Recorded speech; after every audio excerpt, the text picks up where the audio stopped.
গণ অভ্যুত্থানের পর আসন্ন ত্রয়োদশ জাতীয় সংসদ নির্বাচন ঘিরে রাজনৈতিক অঙ্গনে জমতে শুরু করেছে নানামুখী সমীকরণ।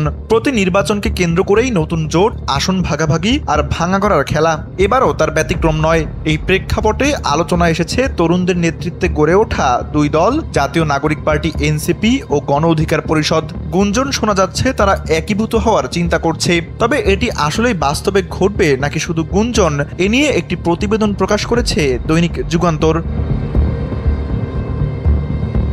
যুগান্তরের ওই প্রতিবেদনে বলা হয়, রাজনৈতিক মহলে ধারণা করা হচ্ছে দুই দল যদি এক হয় তবে আগামী নির্বাচনে বিকল্প শক্তি হিসেবে তারা আলোচনায় আসতে পারে। RICL TMX, যুগের পর যুগ স্থাপনা থাকে মজবুত। বিশেষ করে তরুণ ভোটারদের কাছে এই উদ্যোগের প্রভাব পড়তে পারে, কারণ দুটি দলেরই যাত্রা শুরু হয়েছিল ছাত্র আন্দোলনের ভেতর থেকে। তবে মৌলিক কিছু বিষয়ে তাদের মধ্যে মত পার্থক্য আছে, যা এখনও মেটেনি।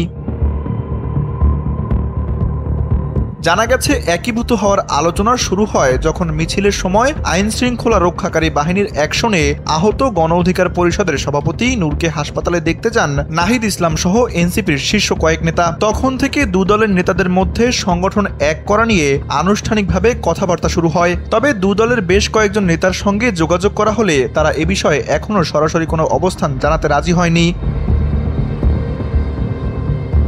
এ বিষয়ে জানতে চাইলে এনসিপির যুগ্ম আহ্বায়ক সামান্তা শারমিন বলেন, এখনও কোনো ধরনের আলোচনা হয়নি, প্রস্তাবও আসেনি। তবে বিভিন্ন ইস্যুতে একসঙ্গে কাজ করার চিন্তা রয়েছে। অন্যদিকে গণ অধিকার পরিষদের সাধারণ সম্পাদক রাশেদ খান বলেন, আনুষ্ঠানিকভাবে বৈঠক হয়নি, তবে বিভিন্ন ইস্যুতে অনানুষ্ঠানিকভাবে আলোচনা চলছে।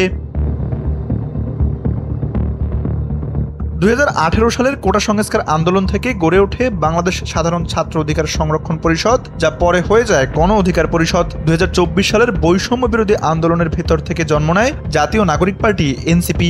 এনসিপির অনেক নেতার রাজনৈতিক হাতেখড়ি হয়েছিল নুরুল হক নূরের সংগঠন থেকেই। এজন্য নূরকে অনেকেই তাদের রাজনৈতিক গুরু বলে মনে করেন। গণ অধিকার পরিষদের মুখপাত্র ফারুক হাসান বলেছেন, আমরা তারুণ্যের শক্তিগুলো এক করতে চাই। রাজনীতিতে অনেক কিছুই সম্ভব। এনসিপির একাধিক নেতা গণমাধ্যমকে স্বীকার করেছেন যে আলোচনা চলছে, তবে এখনও কোনো সিদ্ধান্ত হয়নি। অন্যদিকে এনসিপির সদস্য সচিব আখতার হোসেন বলেছেন, আমরা মধ্যপন্থী রাজনীতি চাই। যে কেউ এই ধারায় যুক্ত হলে আমরা তাকে স্বাগত জানাই।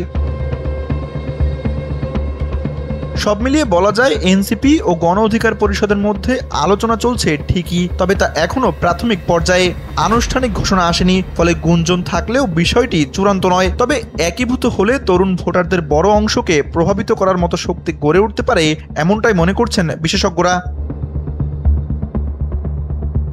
তানভীর আহমেদ, NPB।